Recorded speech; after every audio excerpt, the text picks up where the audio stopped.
Need to deposit money for a transfer using Western Union? Whether it's cash or another payment method, knowing how to fund your transfer is crucial. In this guide, I'll show you how to deposit money when sending with Western Union. When you're ready to send money with Western Union, your deposit method refers to how you pay for the transfer. You have several options depending on whether you're sending in person, online, or via the app.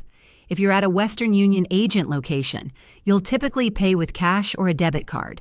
Hand over the amount you wish to send, plus the transfer fee to the agent.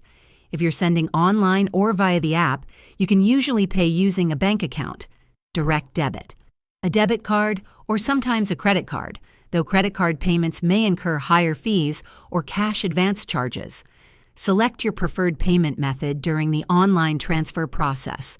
And there you have it. Depositing money for a Western Union transfer is straightforward. If this video was helpful, give it a thumbs up and subscribe for more tips.